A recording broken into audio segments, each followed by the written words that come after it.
Hello students, welcome back. कैसे हैं आप लोग? एक बार जरूर से बताएंगे। देखो, जैसा कि आप लोगों की बोर्ड एग्जाम बहुत ही नजदीक है तो आप लोगों की तैयारी बहुत अच्छे से हो चुकी होगी। फिर भी जो आपके ना सीबीएसई ने सैंपल पेपर को पब्लिश किया है, तो हम लोग आज की इस क्लास में क्या करेंगे, अपने आने वाले जो हमारी क्लासेस होंगी इनके अंदर हम लोग आपके सीबीएसई के ऑफिशियल सैंपल पेपर को यहाँ पर डिस्कस करेंगे, जिससे हमें बहुत अच्छे से ना आइडिया लग पाएगा कि क्वेश्चंस का पैटर्न आपका क्या है एंड किस लेवल के ना क्वेश्चंस आपसे सीबीएसई पूछेगी।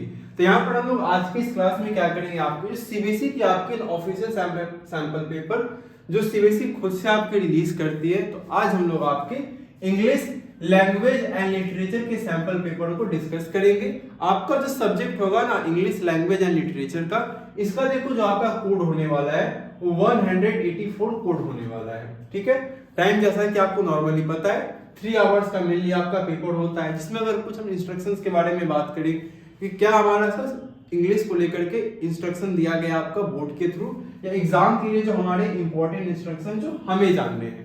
देखो, सबसे पहला पॉइंट यही आपका है, read the instruction carefully and follow them. यानी कि कुछ इंस्ट्रक्शन देखो आपको पहले से अगर पता होंगे तो एग्जाम के अंदर में क्या होंगे, आपके प्रॉब्लम नहीं होंगे। जैसा नॉर्मली अगर हम लोग सबसे पहले बात करेंगे तो देखो ये सैंपल पेपर आपको देखने को ना मिलेंगे टोटली। इसके अंदर टोटल आपके 11 क्वेश्चंस आपको क्या करने हैं, सॉल्व करने हैं। टोटल आपके 11 क्वेश्चन दिए जाएंगे, जिसके अंदर अब नॉर्मली क्या है ना कि ऑल क्वेश्चंस आर क्या है आपके कंपलसरी है।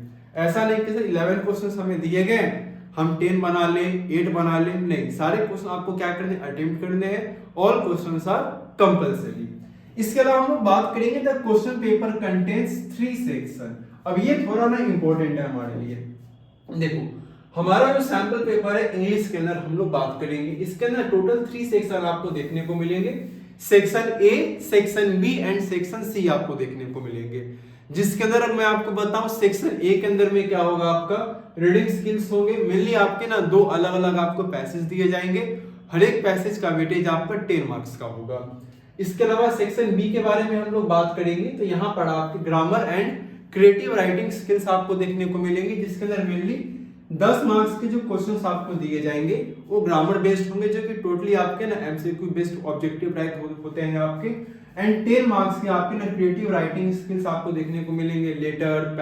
लेटर्स हो जाएंगे आपके, आर्टिकल्स टाइप के आपको कुछ चीजें यहाँ पर लिखने को मिलेंगी। एंड लास्ट में जो सबसे इंपॉर्टेंट आपका है, जो कि एक तरह से ना हाफ ऑफ वेटेज है, जो 40 मार्क्स अकेले क्या करता है आपका कैरी करता है, वो हमारा है लिटरेचर टेक्स्ट बुक। जो क्लास 10th में आपने क्या किया, 2 बुक अपने पढ़ी इंग्लिश की टेक्स्ट बुक, तो वहां से क्या होंगे आपके 40 मार्क्स से क्वेश्चंस आपको देखने को मिलेंगे। तो कुछ इस तरीके से क्या किया गया, आपका डिवाइड किया गया आपके टोटल पेपर को 3 अलग अलग सेक्शन के अंदर में। एंड आगे देखो बोला attempt questions based on specific instruction for each part. ये नॉर्मल चीजें हैं, जो स्पेसिफिक इंस्ट्रक्शन दिया गया उसी के बेस पर आपको क्या करने हैं, क्वेश्चंस को अपने अटेम्प्ट करने हैं। क्लियर यहाँ पर है? तो चलो सबसे पहले हम डिस्कस करेंगे अपने सेक्शन ए को, जो कि आपका है रीडिंग स्किल्स का, जिसके अंदर हमें 2 अलग अलग ना पैसेज पढ़ने हैं और पैसेज के बेस पर आपको क्या करने हैं, क्वेश्चन आंसर को अपने सॉल्व करने हैं। तो देखो पहला हमारा यहाँ पर पैसेज है, ठीक है, जिसमें मेनली आपके 10 मार्क्स के फोर्स आपको ये देखने को मिलेंगे। तो हम लोग यहाँ पर पैसेज पढ़ेंगे और पैसेज पढ़ने के बाद क्या करेंगे, सॉल्यूशन क्या करेंगे आपका डिस्कस करेंगे। देखो पहला पैसेज, पहले आपका पैरा में बोला है the growing preference for indigenous craft items is a welcome trend in today's globalized world, where mass-produced goods often dominate markets. These handcrafts products, rooted in the culture and artistic traditions of their regions, offer more than just aesthetic appeal. They symbolize sustainability, support local economies, and preserve the heritage of diverse communities. मतलब देखो यहाँ पर बहुत ही simple क्या बोला गया है। देखो जो हमारा इंडिजिनियस क्राफ्ट आइटम है, मतलब जो नॉर्मल आपके जो ट्रेडिशनल क्राफ्ट्स वगैरह होते हैं जो बनाए जाते हैं, उनके बारे में एक तरह से मेनली क्या क्या आपका बताया गया है। और ये भी बताया गया कि किस तरीके से क्या होता है, जो मास प्रोड्यूस गुड्स होते हैं आपके, वो किस तरीके से क्या कर रहे हैं आपके से मार्केट को डोमिनेट कर रहे हैं, उसी के बारे में क्या दिया आपको एक प्रेफरेंस यहाँ पर दिया गया है, एक शॉर्ट ओवरव्यू दिया है। आगे देखो बोला है one of the primary reason for choosing the indigenous craft is their eco friendliness. अब जैसे नॉर्मली क्या होता है ना कि आप कोई भी क्या कर रहे हो, तो जब कभी भी आपने इंडिजीनियस क्राफ्ट को चूज करते हो, क्यों चूज करते हैं सर, उसके पीछे का देखो रीजन बड़ा सिंपल है। क्या होता है रीजन? क्योंकि वो बहुत ज्यादा क्या होते हैं आपके इको फ्रेंडलीनेस होते हैं। Unlike factory made products, most traditional crafts are created using natural locally sourced material. जैसे अगर आपने इंडिजिनियस क्राफ्ट के बारे में बात करोगे तो बहुत इको फ्रेंडली होते हैं, आपके नेचुरल चीजों का यूज करके आपके बनाए जाते हैं। एंड द मोस्ट इंपॉर्टेंट क्या होते हैं आपके जो लोकली रिसोर्सेज मटेरियल्स होते हैं उनका यहाँ पर यूज किया जाता है। आर्टिसन जो कारीगर होते हैं जो इन चीजों को क्या करते हैं आपका बनाते हैं, वो often employ time tested methods that minimise waste and avoid harmful industrial processes. जाहिर सी बात है अगर नेचुरल चीजों का यूज करोगे तो हार्मफुल चीजों से आप बच पाओगे, इंडस्ट्री का सामान उतना यूज आपका नहीं होगा। For example pottery made from local clay, hand woven textiles using organic dyes and bamboo based crafts all have a much lower environmental footprint compared to their machine made counterparts। यानी कि देखो यहाँ पर बोला गया जैसे पॉटरी हम लोग बनाते हैं, ठीक है, जब पॉटरी के बारे में बात हो किससे बनता है। अब ऐसा तो है नहीं कि आपको पॉटरी बनानी है बिहार के अंदर में आप उत्तर प्रदेश से मिट्टी लेकर के आओगे, नहीं, वहां के जो लोकली आपको क्ले मिलती है उसी से आप क्या कर लोगे, उसको मैन्युफैक्चर कर लोगे। हैंड वुवन जो टेक्सटाइल्स होते हैं, जैसे हिस्ट्री में आप पढ़े भी होंगे, जो हाथ से ना बुने हुए कपड़े आपके बनाए जाते हैं, तो सिंपली क्या करते हैं, पूरी तरह से क्या करते हैं आपके ऑर्गेनिक डाइस का आपके यूज करते हैं, है ना। तो जब ऑर्गेनिक डाइस का आपका यूज किया जा रहा है, जो बैम्बू बेस्ड क्राफ्ट्स होते हैं, अब क्योंकि जो बैम्बू बेस्ड क्राफ्ट्स होते हैं जो मशीन वगैरह से बनाए जाते हैं उनमें कहीं ना कहीं इन्वायरमेंटल का एक कंसर्न आपको देखने को मिलता है। इन्वायरमेंट को कहीं ना कहीं नुकसान थोड़े बहुत क्या करते हैं आपके पहुंचाते हैं। By opting for these items consumer indirectly contribute to reducing pollution and promoting sustainable practices। और देखो सिंपल क्या है, अब जैसे बोलते हैं ना सर हम क्या कर सकते हैं इन्वायरमेंट को बचाने के लिए, इन्वायरमेंट को सेफ रखने के लिए, भाई कुछ नहीं करना है। आप इको फ्रेंडली सामान का अगर इस्तेमाल करते हो, आपने क्या कि इन्वायरमेंट को सेव कर लिया, तो बस आपको इतना ही क्या करना है, करना है। क्लियर? चलिए आगे हम लोग आते हैं अपने थर्ड पैरा पे। देखो पैरा नंबर थर्ड बोला गया आपका supporting indigenous crafts also strengths local economies. जाहिर सी बात है ना, अगर आप किसी जगह पे रहते हो तो आपके आसपास में ना कोई जो लोकल आपके इंडिजिनियस कोई क्राफ्ट्स होंगे, कोई मिट्टी का बर्तन बना रहे होंगे या कोई और भी अदर चीजें बना रहे हैं जो इंडिजिनियस क्राफ्ट्स वगैरह है, तो अगर आप उनको क्या करते हो ना, स्ट्रेथन करते हो, आप उनसे सामान खरीदते हो, तो कहीं ना कहीं आपकी जो लोकल क्या है, आपकी जो लोकल इकोनॉमीज है वो कहीं ना कहीं क्या होंगी, आपकी स्ट्रेथन होंगी, लोकल इकोनॉमीज वहां के आसपास के लोगों की बूस्ट होंगे अच्छी तरीके से। आगे देखो बोला many artisan depend solely on their craft for livelihood, often working in small communities where opportunities for other forms of employment are limited। देखो यहाँ पर एक अच्छी बात क्या बताई गई है जो आप हमें जाननी बहुत इंपॉर्टेंट है। देखो अगर हम लोग सपोर्ट कर रहे हैं, देखो अच्छी बात है, अगर आप इंडिजिनियस क्राफ्ट को सपोर्ट करोगे तो लोकल इकोनॉमीज क्या होंगी ना, वहां पे बूस्ट होंगी। इसके अलावा क्या हो, देखो बहुत सारे ना ऐसे आर्टिसंस होते हैं जो कारीगर होते हैं जो इन चीजों को ना बनाते हैं आपके, वो सिर्फ और सिर्फ क्या करते हैं अपनी लाइवलीहुड के लिए इन्हीं पर डिपेंड होते हैं। अब जैसे कोई मिट्टी का बर्तन बनाता है, कोई पॉटर आपका है जो मिट्टी का बर्तन बनाता है ना, उसकी पूरी लाइवलीहुड क्या आपकी उसी पर डिपेंड कर रही है। कोई मिट्टी का बर्तन बनाएगा, उसको बेचेगा, जब लोग खरीदेंगे तब उसका क्या होगा, उसको खाना वाना मिल पाएगा, वरना वो बेचारा ऐसे ही रह जाएगा। तो ये बहुत सारे ऐसे लोग भी होते हैं आपके। इसके अलावा देखो बोला है ऑफन जो स्मॉल कम्युनिटीज में अगर आप वर्क करते हो, अब क्योंकि स्मॉल कम्युनिटी में वर्क करते हैं आपको क्यों, क्योंकि अपॉर्चुनिटीज यहाँ पर क्या है दूसरे फॉर्म ऑफ एम्प्लॉयमेंट में बहुत ज्यादा कम है। आगे देखो बोला when people purchases their products it provides a direct income to this artisans. और अगर क्योंकि लोग यहाँ पर क्या करेंगे, इनके सामान को खरीदेंगे, तो कहीं ना कहीं क्या होता है, एक तरह से आप इनको सपोर्ट कर पाते हो। Empowering them and encouraging their craftsmen initiatives like fair trade further ensure that artisans receive fair wages, fostering economic stability within their communities। आगे देखो सिंपल बोला है यहाँ पे कि जब अगर आप इनको empower कर रहे हो, encourage कर रहे हो, जाहिर सी बात है ना, अगर आप उनके मिट्टी के बर्तन बना रहे हो, ये सिंपल एक बस पॉइंट समझना, जैसे सिंपल इनका काम क्या है, मिट्टी के बर्तन बनाना, उसी अपनी लाइवलीहुड को क्या करते हैं, मेंटेन करते हैं।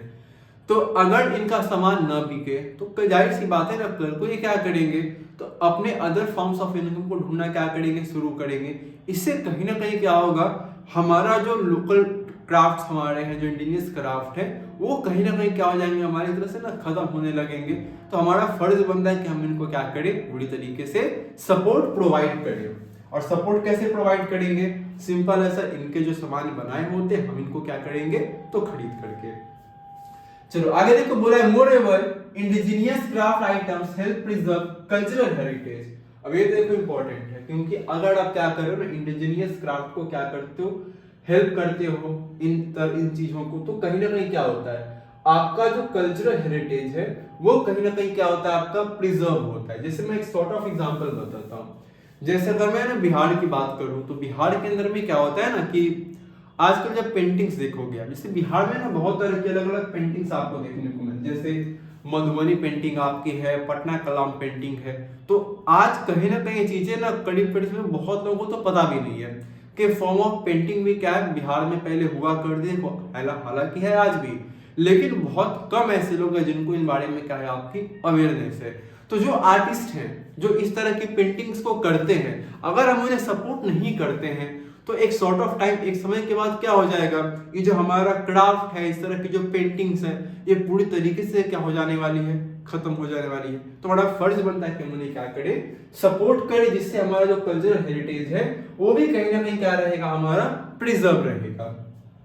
चलो आगे हम लोग बात करेंगे, every hand crafted product carries a story, a glimpse into the traditions, beliefs and skills passed down through generations। अब देखो, हर एक चीज जो हैंड क्राफ्टेड होता है, कोई भी एक ऐसा समझो कि हैंड क्राफ्टेड आपका प्रोडक्ट है, उसकी अपनी एक ना अलग सी कहानी होती है। अब जैसे मैं आपको एग्जांपल देता हूँ, जैसे आपने ना एक स्टोरी पढ़ी होगी बिस्मिल्लाह खां के बारे में, क्लास 9th के अंदर में।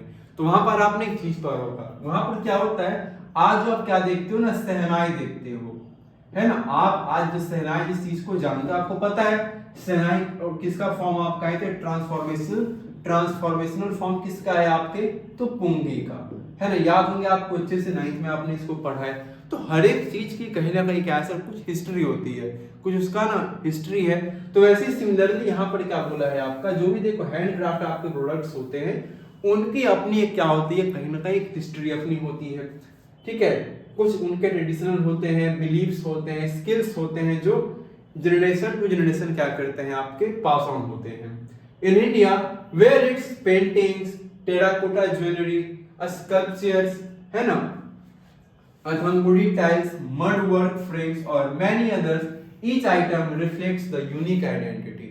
यानी कि देखो सिंपल यही बोला है कि अगर इंडिया के बारे में जहां तक बात करते हो, चाहे आप पेंटिंग्स के बारे में बात करोगे, टेराकोटा ज्वेलरी के बारे में आप बात कर रहे हो, स्कल्पचर्स के बारे में आप बात कर रहे हो, है ना, अथंगुड़ी टाइल्स के बारे में बात कर लो, जो मड वर्क आपके फ्रेम्स हैं, या और भी देखो बहुत सारी ऐसी चीजें हैं जो कहीं ना कहीं यूनिक आइडेंटिटी क्या करती है, अपने रीजन के, वो अपने आसपास के उनके जो एरिया होते हैं, उनकी आइडेंटिटी कहीं ना कहीं क्या होती है, उससे आपकी रिफ्लेक्ट होती है, आपको देखने को मिलती है।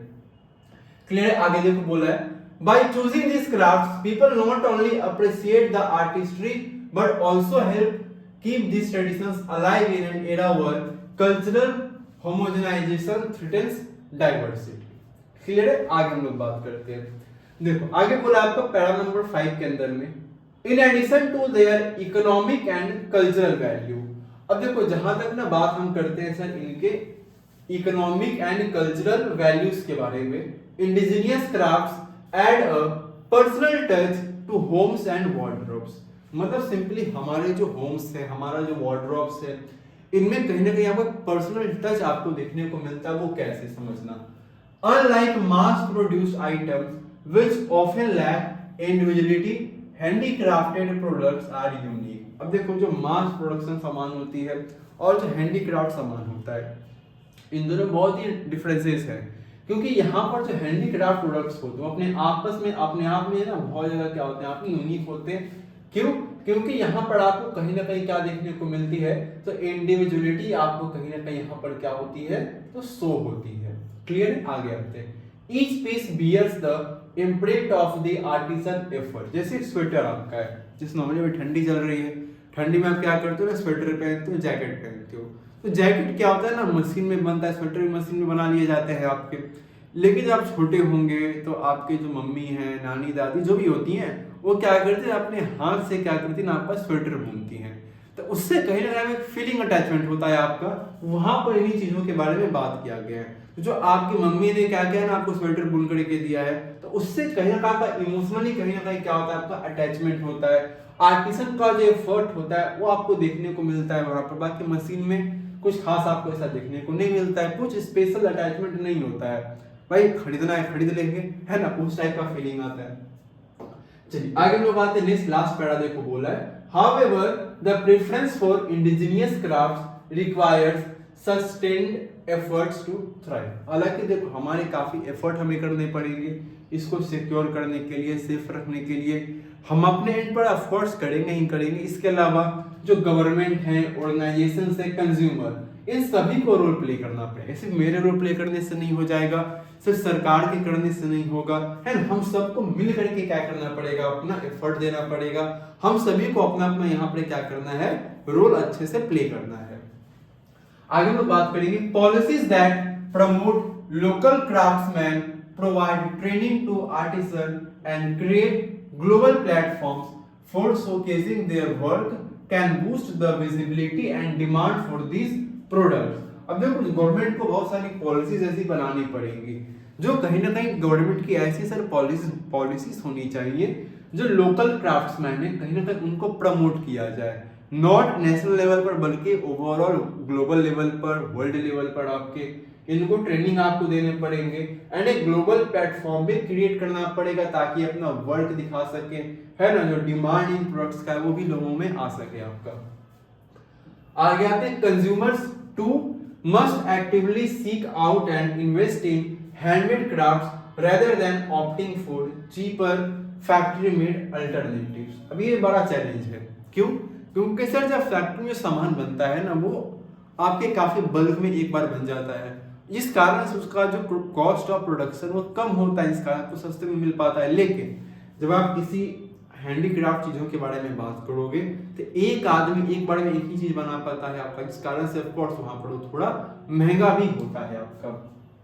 क्लियर है? बाकी देखो बोला है choosing indigenous crafts items is the meaningful steps towards a more sustainable and culturally enriched world. Simple है, फिर भी हमें क्या करना है, पूरी कोशिश करनी है कि सर हम इंडिजिनियस क्राफ्ट आइटम को ही क्या करें, चूज करें। ये हमारी कोशिश होनी चाहिए, हमारा ये प्रयास होना चाहिए। क्लियर है? चलिए आगे लोग आते हैं। देखो इसी के बेस पर आपको क्या दिए गए, तो अलग अलग टाइप्स के आपके ना मतलब पैसेज के बेस पर कुछ यहाँ पर आपको ना क्वेश्चन दिए गए हैं, तो एक एक क्वेश्चन हम लोग पढ़ेंगे। और देखो अच्छी बात यहाँ पर ये है इस बात की, आपको देखो क्या दिया है, पैराग्राफ ना आपको पूरा पढ़ के ढूंढना नहीं है ना, पैराग्राफ आपको पूरा पढ़ के क्या ढूंढना नहीं है, पैराग्राफ जो आपको पहले से ना ऑलरेडी यहाँ पर मेंशन किया गया। और मैं पहले देखो हमेशा कहता हूँ, क्योंकि हमें यहाँ पर आपको समझाना है चीजों को, तो हमें क्या कर रहा हूँ, पैसेज आपको स्टार्टिंग से पढ़ा रहा हूँ। लेकिन आप जब क्वेश्चंस को अटेम्प्ट करोगे तो आपके देखो पहले कोशिश आप यही होनी चाहिए कि आप पहले क्या कर लो, एक बार क्वेश्चंस को देख लो, फिर आप क्या करो, पैराग्राफ पढ़ो। क्लियर? चलो देखो पहला क्वेश्चन हमें यहाँ पर बोला है Why is the growing preference for indigenous craft items described as a welcome trend in paragraph 1? अब देखो आओ पैराग्राफ 1 पे, यहां से मैं आपको समझाते चलता हूं। देखो पैराग्राफ जब हम 1 पे बात करते हैं तो पैराग्राफ 1 के अंदर में एक वेलकम ट्रेंड शब्द का क्या किया है, आपका यूज किया गया था। या एक वेलकम ट्रेंड की तरह इसको क्या किया गया, आपका ना शोकेस किया गया है। किस चीज को आपका शोकेस किया गया है सर, तो यहाँ पर शोकेस किया गया हमारा इंडिजिनियस क्राफ्ट आइटम्स को, है ना। अब ये क्यों किया गया है आपका, इन चीजों को आपको बताना है कि जो हमारे इंडिजिनियस क्राफ्ट आइटम्स हैं, पैराग्राफ 1 के अंदर में इसको क्या बोला है, आपका वेलकम ट्रेंड की तरह क्या किया गया है, वेलकम ट्रेंड इसको आपका प्रेफरेंस दिया है।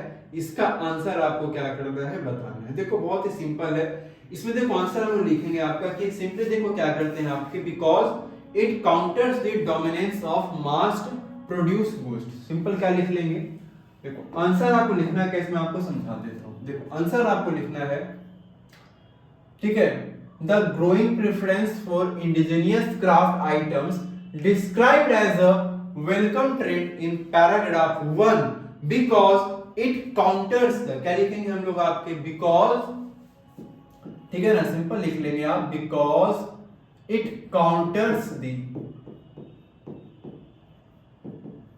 ठीक है ना, क्या हो जाएगा आपका, because it counters the dominance of mass produced goods, ठीक है ना, because it counters the dominance of, ठीक है, मास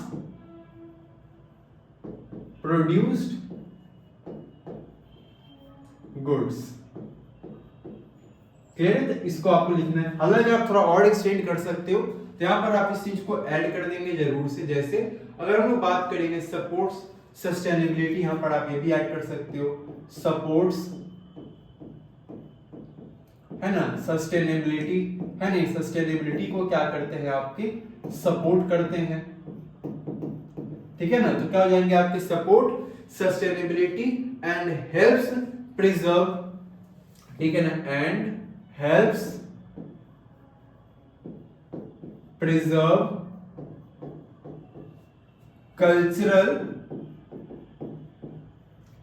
ठीक है ना, कल्चरल एंड, ठीक है ना, and helps preserve cultural and artistic traditions, है ना, एंड आर्टिस्टिक ट्रेडिशंस, क्लियर है। इन बातों का क्या रखना है, आप इस चीज को क्या कर सकते हो, बहुत शॉर्ट ऑफ आंसर में आप इस चीज को मेंशन कर सकते हैं, क्लियर है। सी आपका क्वेश्चन फर्स्ट का इसके अंदर आंसर। आगे देखो क्वेश्चन नंबर सेकंड बोला है आपका, according to paragraph first indigenous craft items have all of the qualities except being. अब देखो यहाँ पर अच्छा पॉइंट क्या बोला है, देखो जैसा हमने पैराग्राफ सेकंड के अंदर में पढ़ा कि आपके ना जो इंडिजिनियस क्राफ्ट आइटम्स है उनमें कुछ क्वालिटीज होती हैं, अलग अलग तरह की हमने क्या देखी हैं, कुछ क्वालिटीज होती हैं, तो क्वालिटीज कौन कौन सी है वो हमने देखा है। तो यहाँ पर आपको एक्सेप्ट बताया है, यानी कि यहाँ पर देखो चार आपके ऑप्शन दिए गए हैं, इनमें से कौन सा आपका क्वालिटी नहीं है इंडिजिनियस क्राफ्ट आइटम्स का, देख लेते हैं हम लोग। देखो नॉट, जो क्वालिटीज नहीं है वो आपको क्या करने आंसर में बताने हैं।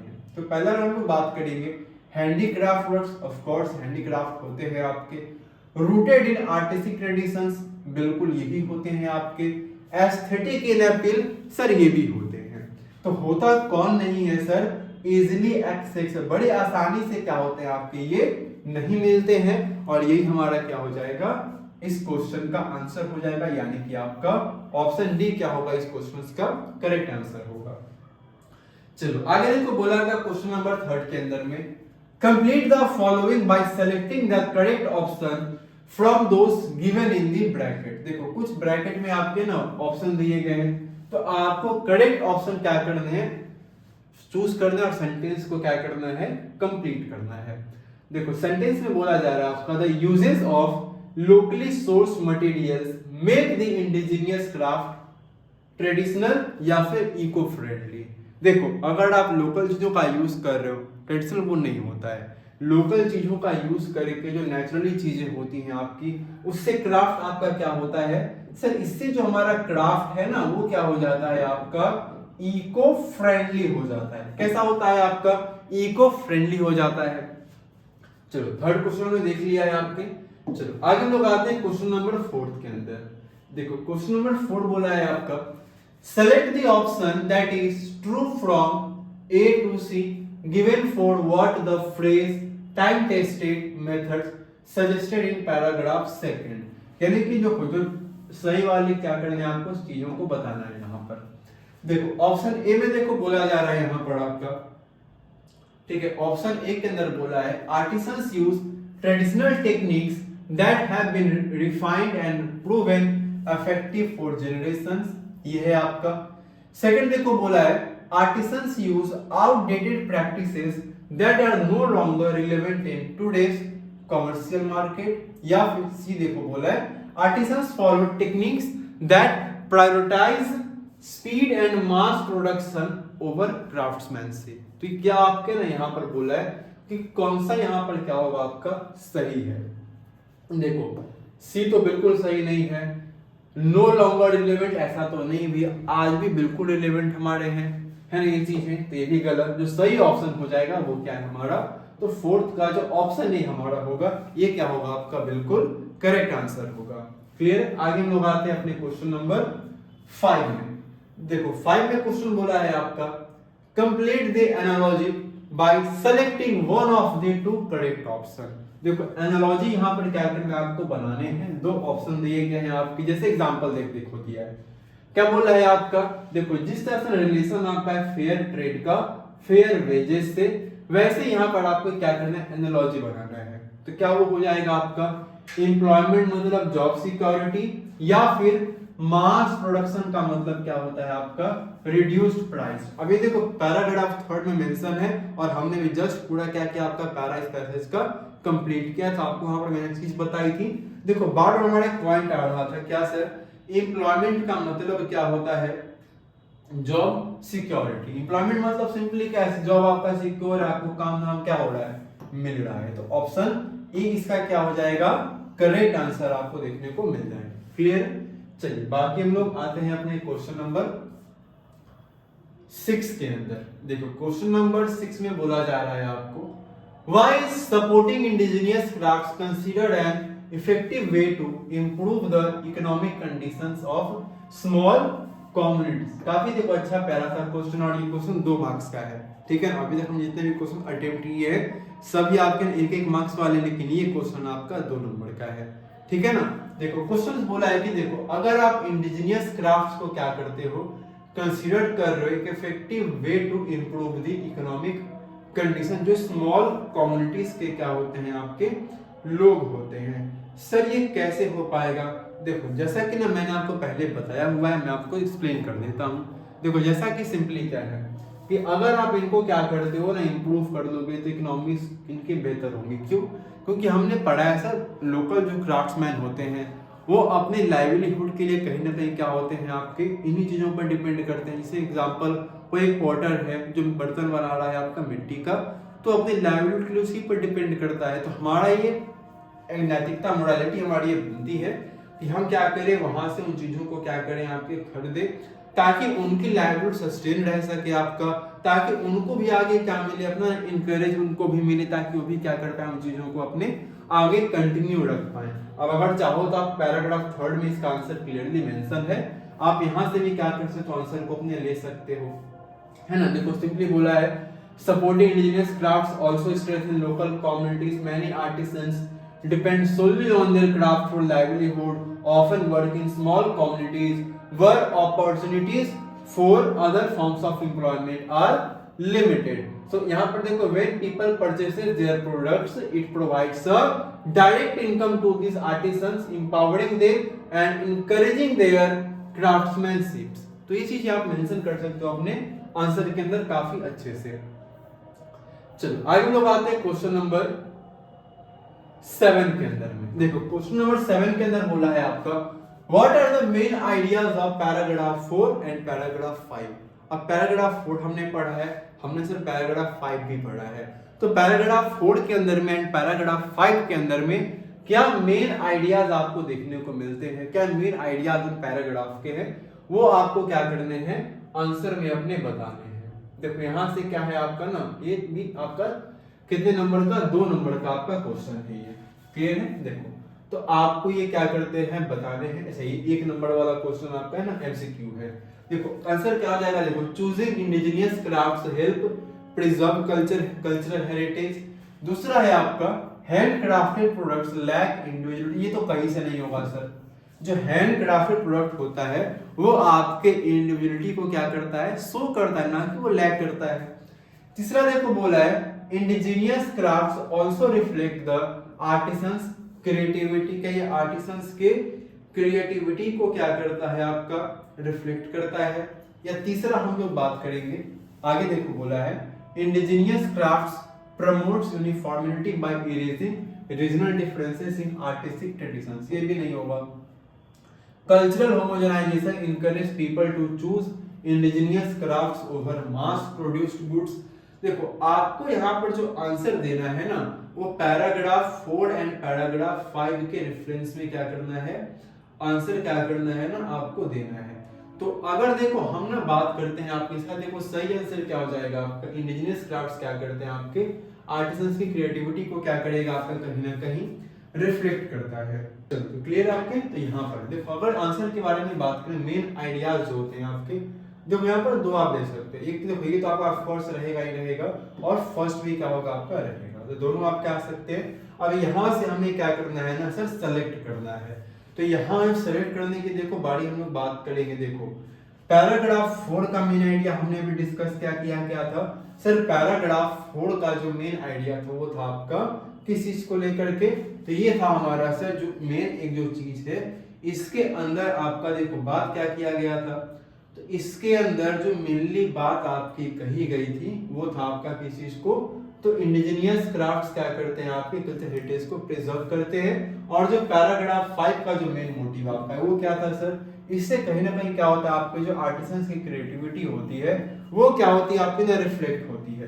तो सही आंसर यहाँ पर क्या हो जाएगा हमारा, देखो यहाँ पर जो सही आंसर है आपका वो ऑप्शन सी हो जाएगा आपका। चलिए आगे हम लोग आते हैं नेक्स्ट अपने क्वेश्चन नंबर 8 पर, और ये हमारा लास्ट क्वेश्चन है इस पैराग्राफ फर्स्ट का। देखो क्वेश्चन यहाँ पर बोला है आपका, why is it important for consumers to take an active role alongside government and organization sustaining indigenous crafts. अभी आपने अगर पूरा पैरा अच्छे से पढ़ा है समझा है तो इसका आंसर आप ना बहुत अच्छे से क्या कर पाओगे, लिख पाओगे। हमने डिस्कस किया था क्या कि सर गवर्नमेंट को रोल प्ले करना चाहिए, जो कंज्यूमर्स होते हैं ऑफ कोर्स उनको रोल प्ले करना है, एंड जो ऑर्गेनाइजेशन होते हैं वो भी क्या करेंगे, रोल प्ले करेंगे, जिसके थ्रू इंडिजिनियस क्राफ्ट सस्टेन कर सके आपका। तो यहाँ पर देखो सिंपली बोला है इंपॉर्टेंट कंज्यूमर, कंज्यूमर क्या कर सकते हैं, गवर्नमेंट और आपके ऑर्गेनाइजेशन के अलोंग में, जिससे कहीं ना कहीं एक तरह से प्रमोट किया जा सके आपके इन क्राफ्ट्स को। तो देखो बहुत ही सिंपल आपके कंज्यूमर क्या कर सकते हैं, जैसे देखो रेफरेंस भी आपका दिया है पैराग्राफ 6 के अंदर में, तो वहां से भी इजीली क्या कर सकते हो अपने रेफरेंस को आंसर में लिख सकते हो। देखो सिंपल है, the indigenous crafts require sustainable efforts, organization governments and consumers have all have to role play. Policies क्या करेंगे आपके, प्रमोट करेंगे, जैसे लोकल क्राफ्ट्स होंगे आपके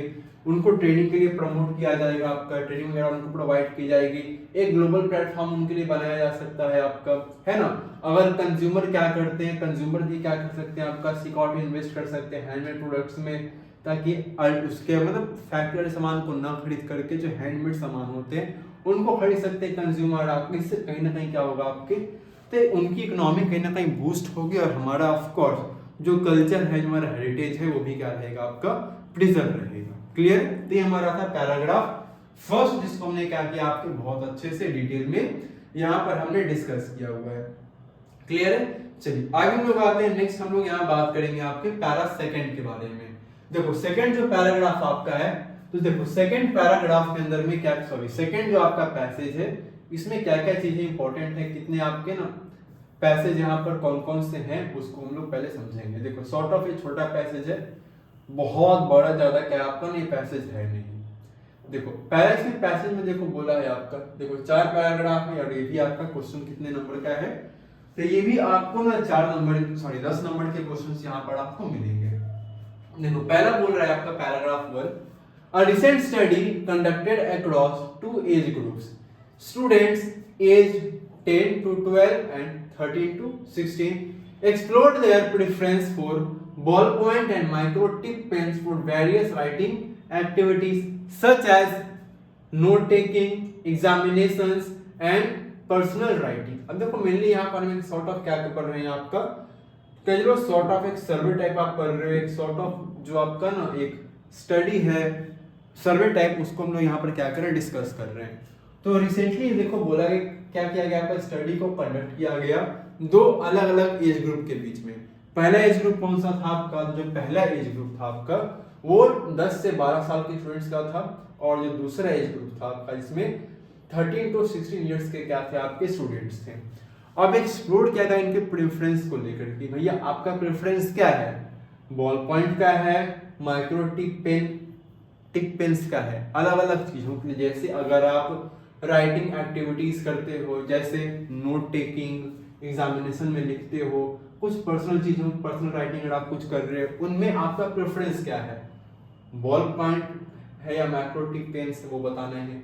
the study aim to understand trends in writing habits and the factors influencing pen selection among students.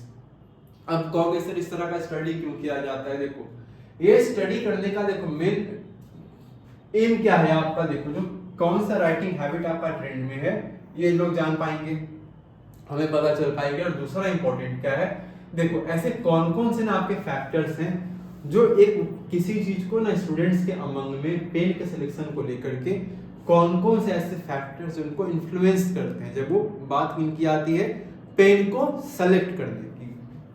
Clear है? जो पहला पैरा था। सेकंड देखो बोला है the results reveal distinct patterns based on age groups and writing purposes among students aged 10 to 12, 65% preferred ballpoint pens for note taking, citing ease of use and affordability as key factor।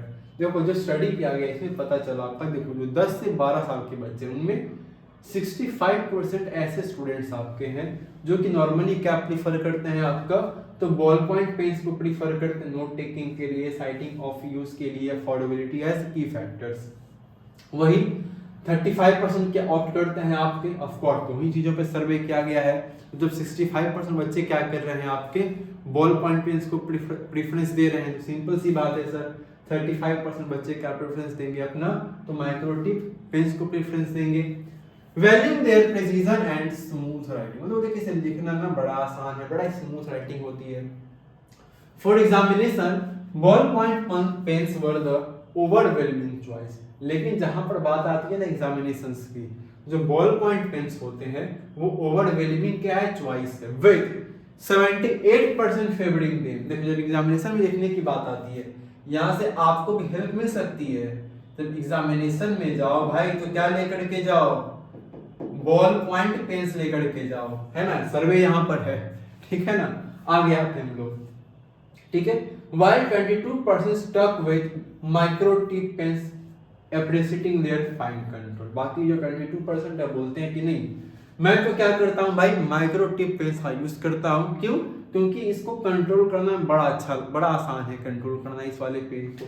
Clear है? ये हमने किसका देखा है data आपका, तो जो बच्चे 10 से लेकर के 12 इयर्स के बच्चे हैं। सर बाकियों का क्या होगा, 13 to 16 वाले बच्चों का, इनको देख लिया जाए। देखो बोला है in the age 13 to 16 age group preferences shifted slightly, लेकिन यहां पर क्या हो गया ना, प्रेफरेंस आपका शिफ्ट हो गया। जो आग वाले एज ग्रुप के बच्चे हैं जो 13 to 16 इयर्स के बीच में आते हैं, इन्होंने देखो क्या अपना प्रेफरेंस दिया, इन्होंने बोला for note taking 60% favoured micro tip pens highlighting their ability to produce neat legible notes while 40% continue to use ball point pen. यहां पर उल्टा हो गया, वहां पर क्या था आपका 65% क्या थे आपके किससे लिख रहे थे, आपके बॉल पॉइंट पेन से लिख रहे थे, 35% आपके टिप वाले पेन से लिख रहे थे। यहां पर उल्टा हो गया, 60% किसको फेवर कर रहे हैं आपके, तो 60% फेवर कर रहे हैं आपके माइक्रो टिप पेन्स को, 40% फेवर कर रहे हैं किसको, आपके बॉल पॉइंट पेन्स को। किस एज ग्रुप में, 13 to 16 एज ग्रुप वाले बच्चे जो हैं। During examinations however 70% still relied on ball points, लेकिन सर जहां तक बात एग्जामिनेशन लिखने की आ रही है तो चाहे आपके बच्चे 10 to 12 एज ग्रुप वाले हो, चाहे बच्चे आपके 13 to 16 इयर्स के एज ग्रुप वाले बच्चे हो, ये सभी क्या कर रहे हैं आपके, तो बॉल पॉइंट पेन को ही क्या कर रहे हैं, रेफरेंस दे रहे हैं। यहां पर भी 70% बच्चे क्या कर रहे हैं आपके, तो बॉल पॉइंट पेन को प्रेफरेंस दे रहे हैं जब एग्जामिनेशन में लिखने की बात आती है। तो indicating their consistency under time constraints. While it came to personal writing such as journaling or creative tasks, 58% in this group choose microtip pens, appreciating the aesthetic appeal of finer lines, while 42% stuck with ballpoint pens for their convenience. ये data आपका अलग अलग है। And last देखो para हमसे कहा गया है इस लास्ट पैरा के अंदर में, this findings point to the importance of understanding age specific preference and task requirements enabling manufacturers to innovate products. अब बोलोगे सर इस तरह का ना सर्वे स्टडी क्यों किया जाता है, भाई पेन बनाने वाली जो कंपनियां होती है वो करवाती हैं, ताकि उनको पता चल सके उनको किस तरह का पेन बनाना है, क्या उसमें चेंजेस लाने हैं, लोगों को क्या प्रॉब्लम है, तो उनमें बेहतर क्या कर सके, रिसर्च कर पाए, उसमें डेवलपमेंट कुछ अपने कर पाए, इन चीज के लिए किया जाता है।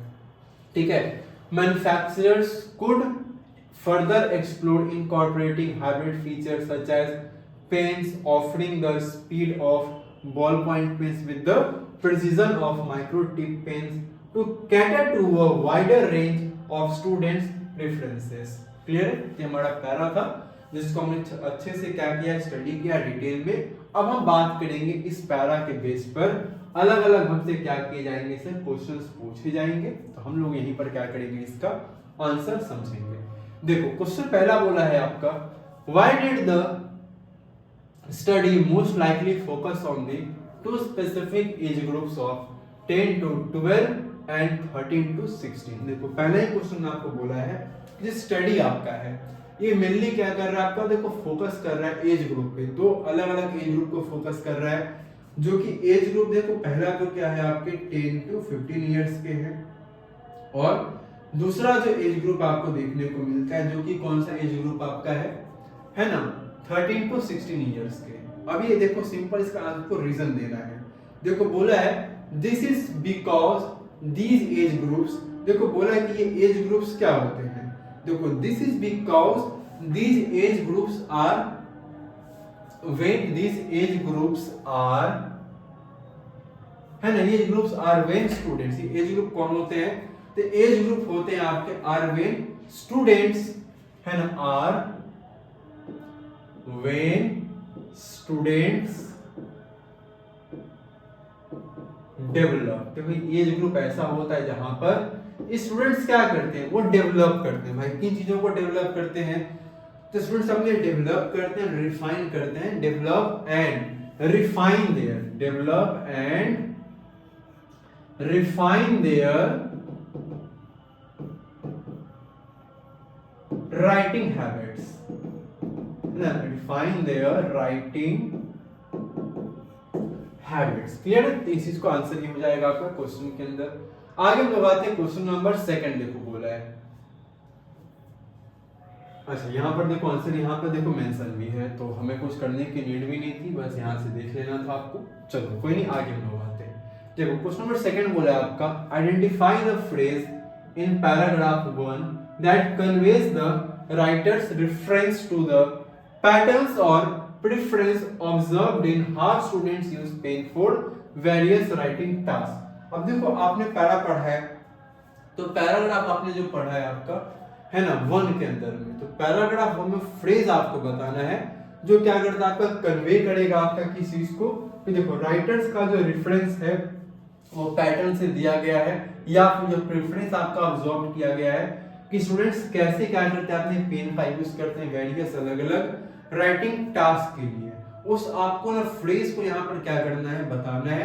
देखो फ्रेज क्या था sir, trends in writing habits. Phrase क्या था सर, फ्रेज था हमारा ट्रेंड्स इन राइटिंग हैबिट्स। ठीक है ना, क्या हो जाएगा आपका, ट्रेंड्स इन राइटिंग हैबिट्स। ठीक है, ट्रेंड्स इन राइटिंग हैबिट्स। ये पैराग्राफ आप पढ़ दोगे तो क्वेश्चंस क्या होते हैं ना, सॉल्व करने बड़े इजी हो जाएंगे आपके। चलो आगे हम लोग आते हैं क्वेश्चन नंबर 3 में।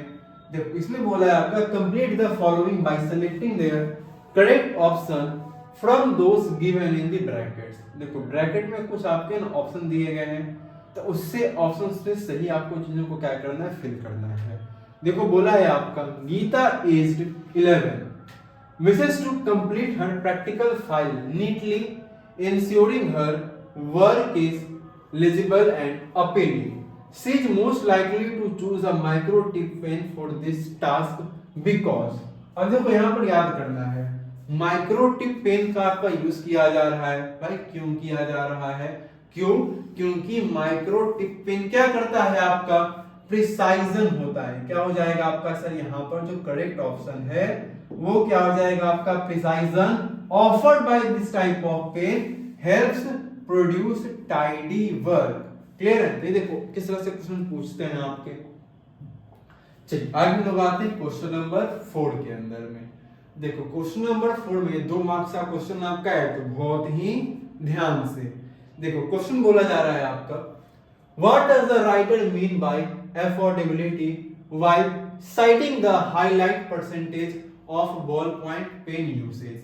अब देखो यहाँ पर सिंपली आपको क्या करना है, अफोर्डेबिलिटी का मतलब क्या है वही आपको क्या करना है, समझाना है। देखो अफोर्डेबिलिटी का मतलब बहुत ही सिंपल है, क्या हो जाएगा sir, lower cost of ball point pens. क्या हो जाएगा आपका, लोअर कॉस्ट ऑफ, अफोर्डेबिलिटी का मतलब यहां पर सिंपल आप लिख लेंगे लोअर कॉस्ट ऑफ,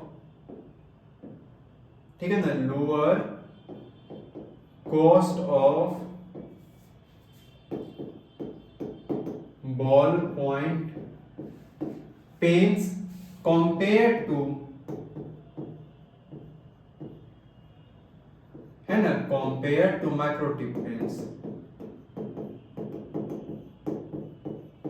है ना। क्या हो जाएगा आपका, lower cost of ball point pens compare to microtip pens making them accessible, है ना। क्या हो जाएगा, आप आगे लिख सकते हो, मेकिंग देम,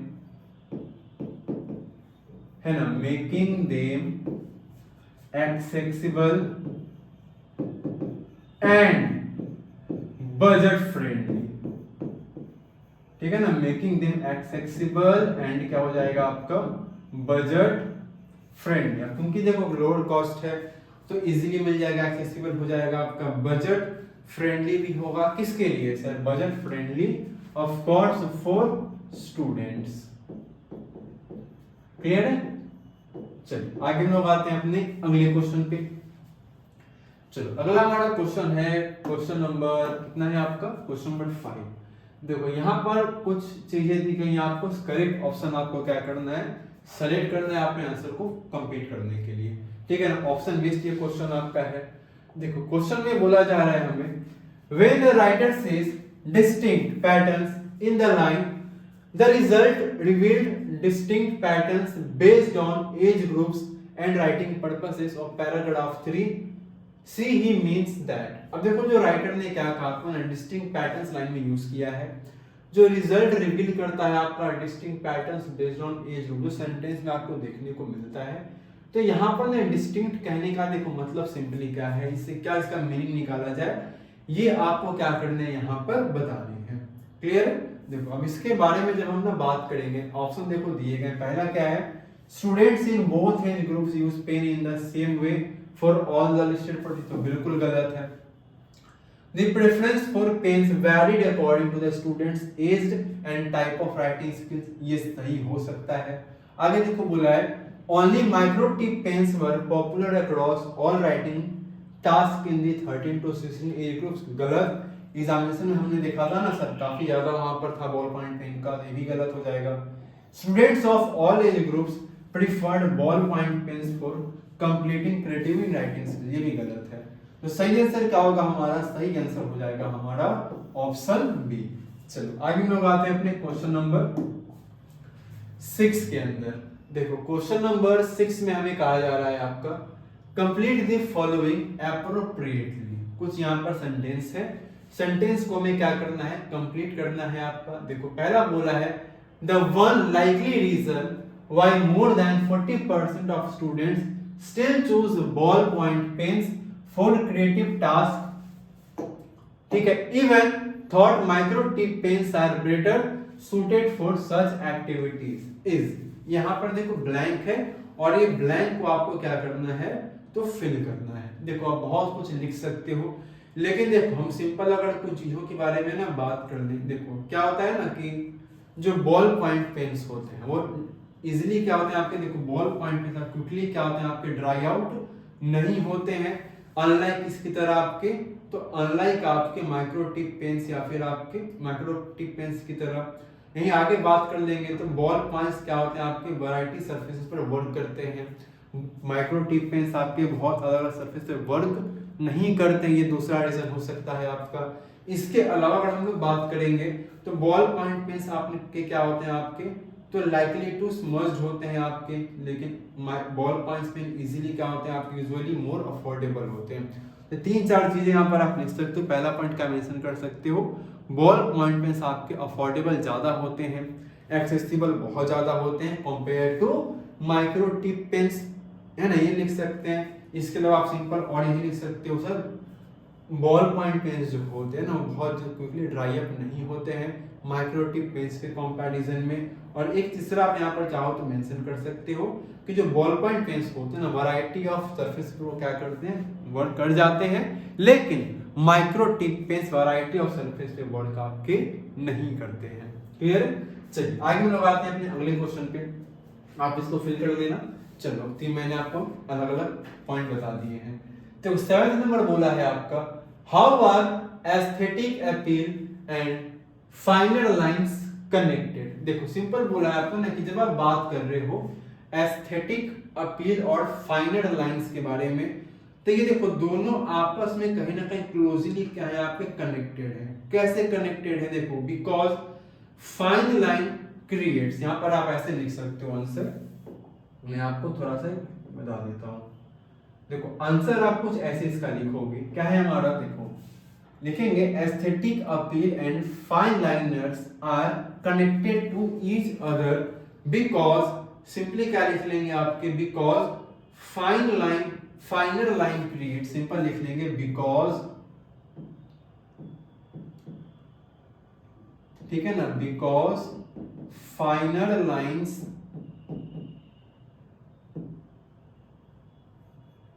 क्रिएट, है ना, क्या हो जाएगा हमारा, because finer line creates neat elegant and, है ना, create neat elegant and visually, ठीक है ना, क्या हो जाएगा आपका नीट एलिजेंट एंड क्या हो जाएगा आपका विजुअली प्लीजिंग राइटिंग, है ना, विजुअली प्लीजिंग राइटिंग। क्लियर? चलिए आगे हम बढ़ते हैं अपने अगले क्वेश्चन पे। देखो क्वेश्चन नंबर 8, इसमें देखो बोला जा रहा है आपका, elaborate how hybrid features in pens would lead to a commercially viable product. ये 2 मार्क्स का क्वेश्चन आपका है। देखो यहाँ पर आपको सिंपली क्या करना है ना, बताने हैं। अच्छा पैराग्राफ का रेफरेंस भी आपको मेंशन है, कौन सा पैराग्राफ है, सो पैराग्राफ आपका देखो 4 है। बता रहा है आपको ना कि जो हाइब्रिड फीचर पेन्स में है वो एक कमर्शियली वायबल प्रोडक्ट करेगा, आपका लीड करेगा। इसको आपको इलाबोरेट करना है सर, ये कैसे करेगा भाई, देख लो कैसे करेगा। यहाँ पर देखो सिंपल क्या है, देखो मैन्युफैक्चरर्स कुड क्या करेंगे, enabling manufacturing products, manufacturers could further explore incorporating hybrid features such as pens, क्या करेंगे, ऐसे पेन्स बनाएंगे इसमें ऑफरिंग किया जाएगा आपका speed of ball point pen हो और प्रिसाइजन किसका हुआ आपका माइक्रो टिप पेन्स का, जिससे एक वाइडर रेंज प्रेफरेंस क्या मिल पाए, स्टूडेंट्स उनको मिल पाए। तो भाई ऐसे कर सकते हैं आपके। एंड लास्ट हम लोग आते हैं अपने क्वेश्चन नंबर 9 पे, और यह आपके पैराग्राफ का लास्ट क्वेश्चन है। देखो इसमें बोला है आपका, understanding age specific preferences helps manufacturers design products that cater to the unique needs of different age groups, ensuring their products are both dash as well as appealing। तो both क्या हो जाएगा आपका, both क्या हो जाएगा आपका, लिख सकते हो फंक्शनल हो जाएगा, या फिर आप क्या कर सकते हो यूजफुल भी लिख सकते हो, है ना। both क्या हो जाएंगे आपके, both फंक्शनल आप इसको देखो लिख सकते हो, ठीक है ना। बोथ हमारा क्या हो जाएगा, बोथ फंक्शनल आप इसको कह सकते हैं, या फिर यूजफुल का भी आप यहां पर क्या कर सकते हो, यूज कर सकते हो। क्लियर है? इसके साथ ही हमारा जो पहला हमारा सेक्शन है रीडिंग सेक्शन हमारा, वो क्या हो चुका है आपका, कंप्लीट हो चुका है। आगे तक हम लोग बात करेंगे अपने सेक्शन बी के अंदर में, जिसमें मेनली क्या है आपका, तो writing skills and grammar based आपके क्या दिए गए, क्वेश्चन दिए गए। तो पहले हम लोग यहाँ पर जैसा कि आपके सामने में डिस्कस किया हुआ है, दिया हुआ है आपका, पहले हम लोग यहाँ पर क्या करेंगे, आपके जो ग्रामर सेक्शन वाले क्वेश्चंस हैं उन्हें क्या करेंगे, डिस्कस करेंगे। अब ये टोटल आपके 10 मार्क्स के क्या ग्रामर के क्वेश्चन होंगे और 10 मार्क्स के आपके राइटिंग स्किल्स वाले क्वेश्चंस आपको देखने को मिलेंगे, जैसा हमने पहले ही क्या किया हुआ है, स्टार्टिंग हमने डिस्कस किया है चीजों को। अब देखो यहाँ पर पॉइंट क्या है, complete 10 of 12 of the following task as directed। अब देखो आप कहोगे सर ग्रामर के लिए अलग से कुछ पढ़ना पड़ता है? नहीं। आपने 8th तक ग्रामर अगर बहुत अच्छे से पढ़ी है, 9th एंड 10th में आपको बिल्कुल पढ़ने की नीड नहीं है। थोड़ी बहुत आपको प्रैक्टिस की नीड है बस। बहुत डिटेल में पढ़ना यहाँ पर नहीं, क्योंकि देखो बहुत सारे क्या होते हैं ना, ग्रामर के क्वेश्चन आपको ऐसे मिल जाएंगे, जब सेंटेंस पढ़ोगे आंसर आ जाते हैं। ठीक है। और दूसरा क्या है सर, क्वेश्चन 12 है यहाँ पर, हमें बनाने कितने हैं? 10। तो कोई भी दो हार्ड आपको जो क्वेश्चन लगे आप उसको छोड़ भी सकते हो, क्योंकि 10 नंबर का ही क्वेश्चन आपको बनाने 10 ही है 12 में से। क्लियर? देखो पहला क्वेश्चन हम लोग बात करते हैं, fill in the blanks by using the correct form of word correct form of the word in the bracket for the given portion of a market research। देखो मार्केट कुछ रिसर्च होगा, उसमें कुछ एक वर्ड आ रहा है आपका, जो सही वर्ड होगा ना उसको आपको क्या करना है, यहाँ पर यूज करना है। जो ब्रैकेट में देखो दिया भी है, वर्ड वही रहेगा, उसका फॉर्म अलग होगा आपका। देखो बोला है पहला, the special subscription of newspaper are well dash to make reading interesting for school students. आपको पढ़ के नहीं लग रहा है, यहाँ पर क्या होगा sir, special subscription of newspaper are well illustrated, ठीक लगा देंगे बस, यहाँ पर क्या हो जाएगा, इलस्ट्रेटेड। देखो मैंने बोला ना आपको, अगर नहीं भी पता है बहुत कुछ फॉर्म वगैरह ग्रामर के अंदर, लेकिन अगर आप रीडिंग प्रॉपर करते हो, बुक्स वगैरह पढ़ते रहते, रीडिंग करते रहते हो, तो बहुत बार क्या होता है ना, आंसर आपका फ्लो में निकल जाता है ना ग्रामर का। तो पहला हो गया हमारा। चलो सेकंड आते हैं क्वेश्चन पे। देखो सेकंड क्वेश्चन में क्या बोला है आपका, identify the error and right the correction in the given sentence from a life skills book. एक लाइफ स्किल्स बुक से मतलब एक सेंटेंस यहाँ पर दिया है, ठीक है ना। अब सेंटेंस में कुछ एरर है, ठीक है ना, सेंटेंस में क्या है सर, कुछ एरर है। एरर क्या है वहां पर आपको वो लिखना है, और करेक्शन क्या होगा उसका आपको वो भी लिखना है, ठीक है ना, इसी फॉर्मेट में। देखो सेंटेंस आपका है, the road to success is not the bed of roses. यहां पर देखो क्या हो जाएगा, एरर के बारे में हम लोग बात करेंगे। देखो the road to success is not the bed of roses.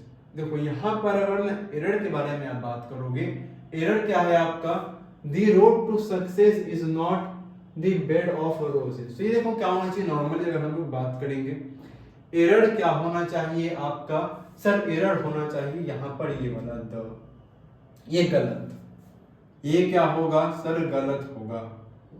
अच्छा इसके जगह पर क्या आना चाहिए, अ होना चाहिए, है ना। The road of success is not a bed of roses, the bed of roses नहीं, अ बेड ऑफ क्या होगा आपका, रोजेस होगा। चलो आगे हम लोग आते हैं, fill in the third number पे, fill in the blanks with the correct form of verb given in the brackets. यहां पर करेक्ट फॉर्म ऑफ क्या करने, वर्ब आपको बताने हैं। सेंटेंस देखो आपका, I am so happy to see my plants again, मतलब मैं बहुत खुश हूं कि मैंने क्या किया सर, अपने प्लांट्स को मैं दोबारा देख पाया। They grow so much since I last saw them, याद करना है, सिंस आ रहा है, अगर आपने क्या किया है, टेंस को पढ़ा है, आप बता पाओगे सिंस का, फॉर का यूज कहां पर किया जाता है सर, सिंस का फॉर का यूज किया जाता है परफेक्ट टेंस के अंदर में।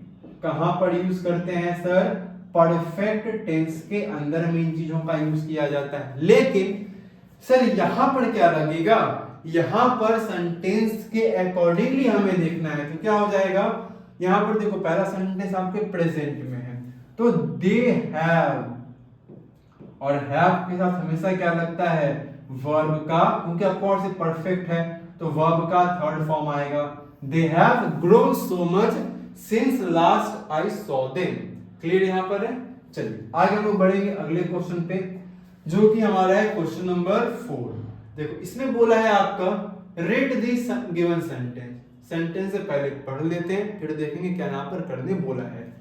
देखो सेंटेंस में कहा जा रहा है हमसे, they said to the guide we had love to come here again next year. ठीक है, सेंटेंस हमने क्या किया सर, पढ़ लिया है। अब आते हैं, रिपोर्ट इट करेक्टली। आपको देखो रिपोर्ट करना है करेक्टली, यानी कि यहाँ पर आपको क्या दिया गया है, स्पीच आपने पढ़ा होगा, स्पीच से क्या दिया आपका क्वेश्चन यहाँ पर उठा करके दे दिया है। ठीक है, ये जो सेंटेंस यहाँ पर हमने पढ़ा, स्टेटमेंट जो आपका है, इसको सही से आपको क्या करना है, रिपोर्ट करना है। तो रिपोर्ट कैसे करेंगे सर, है ना, रिपोर्ट क्या हो जाएगा हमारा, दे टोल्ड द गाइड, क्या हो जाएगा आपका, they told the guide that they would love to go there again, है ना, that they would love to go there again, है ना, they would love to go there again the following, क्योंकि next क्या बन जाता है आपका, नेक्स्ट बन जाता है आपका फॉलोइंग ईयर में, द फॉलोइंग ईयर। क्लियर, आगे हम लोग आते हैं। नेक्स्ट हमारा क्वेश्चन नंबर 5। देखो बोला जा रहा है fill in the blanks by choosing the correct option to complete the conclusion of a letter of placing order. देखो सिंपली यहाँ पर आपको बताना है, देखो आपको ना फिल इन द ब्लैंक्स को आपको फिल करना है, ब्लैंक्स को फिल करने हैं करेक्ट ऑप्शन के साथ में, ताकि आप कंप्लीट कर सको एक कंक्लूजन, एक प्लेसिंग ऑर्डर के लेटर का। देखो बोला है आपका there would be no compromise blank the quality of items supplied. देखो रिगार्ड से है, रिगार्ड्स होगा, रिगार्ड होगा, रिगार्डलेस या फिर रिगार्डिंग। क्या बोला आपका, दे वुड, क्या है हमारा सर यहाँ पर है, there would be no compromise dash the quality of items supplied, है ना, compromise regarding the, है ना, क्या हो जाएगा आपका, compromise regarding the qualities of items supplied, यानी कि जो ऑप्शन आपका डी है वो क्या होगा आपका यहाँ पर करेक्ट हो जाएगा। चलिए आगे हम लोग आते हैं अपने अगले ऑप्शन पे। नेक्स्ट हमारा है ऑप्शन क्वेश्चन नंबर 6।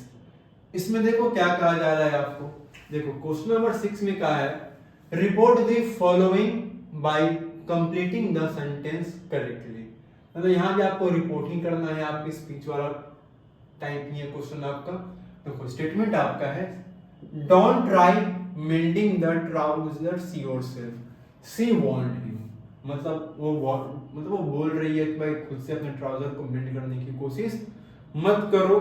तो यहाँ पर क्या हो जाएगा आपका सही आंसर, रिपोर्ट अगर करेंगे हम लोग तो she want him not to, है ना, she want him not to try, है ना, क्या हो जाएगा आपका she want him not to try mending the trouser himself, try mending the, ठीक है ना, मेंडिंग द ट्राउजर्स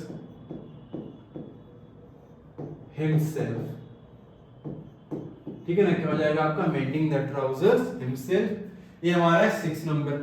आगे हम लोग बात करते हैं आपके क्वेश्चन नंबर 7। ऐसे ध्यान रखना जितने भी क्वेश्चन यहाँ पर है ये सभी एक एक नंबर वाले ही होने वाले हैं आपके। चलो आगे हम लोग आते हैं क्वेश्चन नंबर आपके 7 में। देखो क्वेश्चन बोला है आपका complete the given opinion by filling the blank with correct option. Simple देखो एक ओपिनियन यहाँ पर आपको अपने क्या करना है, एक ओपिनियन गिवन है उसको आपको कंप्लीट करना है सही ऑप्शन को फिल करते हुए। देखो क्या बोला है आपका the experience of watching the movies left me blank grateful for knowing the importance of being empathetic to others. देखो सिंपल यहाँ बताना है आपको क्या हो जाएगा आपका हैविंग फेल्ड, फीलिंग फेल्ड या फिर फील्स। तो सिंपल देखो यहाँ पर हम लिखेंगे अगर देखो the experience of watching the movie left me, क्या हो जाएगा आपका लेफ्ट मी फीलिंग, क्या हो जाएगा आपका left me feeling grateful for knowing the importance of being empathetic to others. तो ऑप्शन क्या हो जाएगा यहाँ पर आपका बी सही हो जाएगा। आगे हम लोग आते हैं अपने क्वेश्चन नंबर 8 के अंदर में। देखो क्या बोला है आपका the given question has an error. मतलब सिंपल देखो यहाँ पर एक क्वेश्चन है एरर है, मतलब देख लिया आपने ना, रिपोर्ट वाला 2 क्वेश्चन, सही फॉर्म ऑफ वर्ड का 2 क्वेश्चन, एरर वाला भी आपका यहाँ पर 2 क्वेश्चन देखो आ गया। इसमें देखो बोला है the given question has an error selecting the option that are correctly identifies the error and the correction। तो पहले सेंटेंस ही हम लोग पढ़ लेते हैं sir. Which kind of person does something like that। अब आप जब पढ़ोगे ना तो यहीं से आपको देखो पता चल जाएगा भाई which type of person नहीं होता है, what kind of person होता है, यही आपको पहले ही पता चल जाएगा। तो हमको क्या देखना है सर, अब क्योंकि देखो ये ऑप्शन वाला है, ऑप्शन आपको दिया एरर कौन है, करेक्शन कौन है। तो हमको एरर देखो पहले ही पता चल चुका है, करेक्शन भी हमने पता कर लिया आपका। एरर तुमको कंफर्म है सर, जो विच है ये हमारा क्या होगा, एरर हो जाएगा। हम करेक्शन पर जाएंगे नहीं, हम ऑप्शन में पहले क्या देखेंगे, एरर में क्या गिवन मेरा है। तो हमको दिख रहा है सर एरर में मेरा ए में विच गिवन है, बाकी में नहीं है, मतलब मेरा सही आंसर तो यही होगा। लेकिन अगर एरर आपको मतलब ऑप्शन में अगर एरर में दो जगह विच रहता फिर आप करेक्शन को देखते, लेकिन एक ही है तो कोई दिक्कत नहीं है। तो विच की जगह पर क्या हो जाएगा आपका, यहाँ पर हम लोग ऐड करेंगे व्हाट, है ना। व्हाट काइंड ऑफ पर्सन होता है, व्हाट काइंड ऑफ पीपल होते हैं, विच नहीं होता है। इस चीज को क्या रखेंगे आप हमेशा याद रखेंगे। चलिए हम लोग आगे बढ़ते हैं अपने अगले क्वेश्चन पे। क्वेश्चन नंबर हमारा है 9। फिर देखो रिपोर्ट वाला आ गया आपका। देखो रिपोर्ट से काफी क्वेश्चन आ रहे हैं आपके, तीसरा क्वेश्चन आपका है रिपोर्ट का। अच्छा इसमें देखो ऑप्शन नहीं है, खुद से पूरा बनाना है आपको यहाँ पर, ठीक है। तो क्या लिखेंगे हम लोग, she said to her sister are you joining us for lunch today. तो आपको बताना है सर आप इसको रिपोर्ट कैसे और किस तरीके से करोगे। मैं फिर से एक बार हम लोग पढ़ लेते हैं क्या है। She asked to her sister are you joining us for lunch today. Simple देखो हम लोग क्या लिख लेंगे यहाँ पर आंसर अपने, शी आस्क्ड हर सिस्टर, क्या लिख लेंगे, शी आस्क्ड हर सिस्टर, ठीक है ना, शी आस्क्ड हर सिस्टर। पहले से इतना आपको ध्यान में रखना है, पहले इसको आपको लिख लेना है ना। She asked her sister if she was joining them, है ना, if she was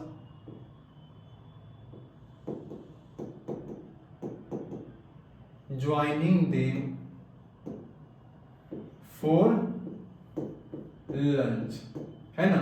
she asked her sister if she was joining them for lunch. और आपको पता है टुडे क्या बन जाता है आपका, तो टुडे आपका चेंज होता है दैट डे के अंदर, है ना, दैट डे। क्लियर है, तो ये आपका हो जाएगा करेक्ट इसका आंसर क्वेश्चन नंबर 9 का। She asked her sister if she was joining them for lunch that day. चलो आगे हम लोग आते हैं क्वेश्चन नंबर अपने 10 में। देखो इसमें बोला है आपका क्वेश्चन नंबर 10 के अंदर क्या है आपका, fill in the blank with the correct option from those given in the bracket. देखो ब्रैकेट में जो करेक्ट आपको ऑप्शन देखने को मिलेंगे उसमें से देखो दो है, मस्ट है, भी है। तो कौन सा सही होगा आपको वो क्या करना है, फिल करना है। जैसे देखो बोला है everyone is saying that Farhan's chances are bright in the upcoming tournament, है ना, and see dash become the youngest football player. देखो चांसेस की बात है, मतलब चांसेस की बात होने वाली है कि ऐसा हो सकता है, मस्ट का मतलब होना ही है, लेकिन जरूरी तो है, जरूरी ऐसा है नहीं कि ऐसा हो ही जाएगा, हो सकता है। प्रोबेबिलिटी जहां पर बताने की बात होती है वहां पर हम लोग क्या यूज करते हैं, आपका मे का यूज करते हैं। तो यहाँ पर प्रोबेबिलिटी बताई जा रही है कि हो सकता है।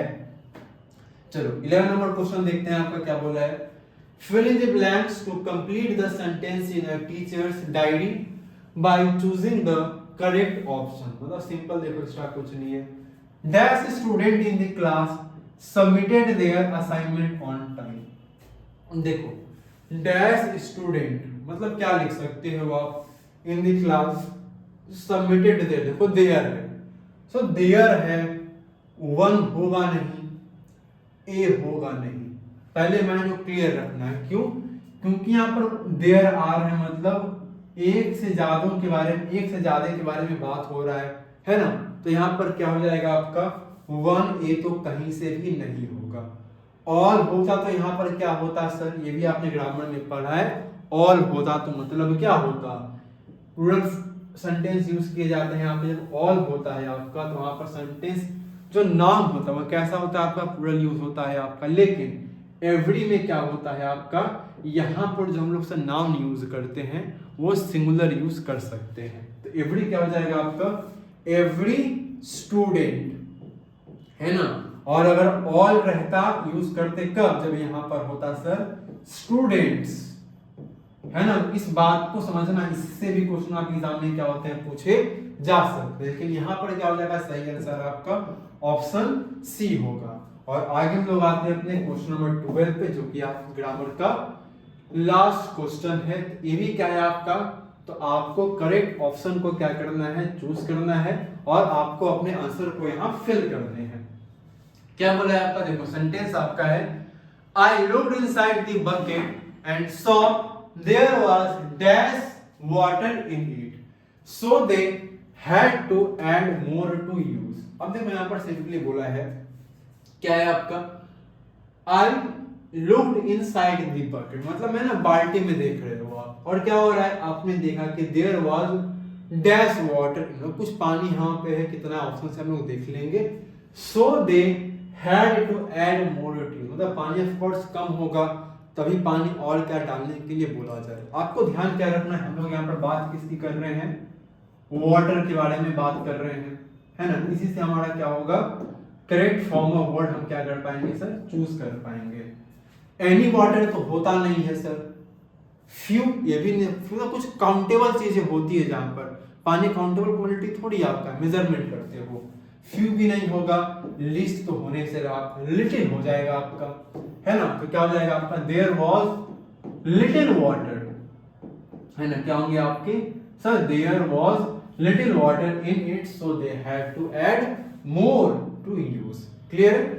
सही है। हमारा था क्वेश्चन जो कि हमारे ग्रामर बेस का हमने क्वेश्चन क्या था, टोटल 12 क्वेश्चन से हमने टोटल 12 क्वेश्चंस को क्या किया आपका यहाँ पर डिस्कस किया। लेकिन आपको देखो ध्यान ये रखना है कि आपको अपने एग्जाम के अंदर में क्या करने हैं, 10 क्वेश्चंस को ही अटेम्प्ट करना है। तो आप बहुत ध्यान से क्या करेंगे, जो पहले आपके ना आसान जो बिल्कुल आप कॉन्फिडेंट से बन जाएंगे।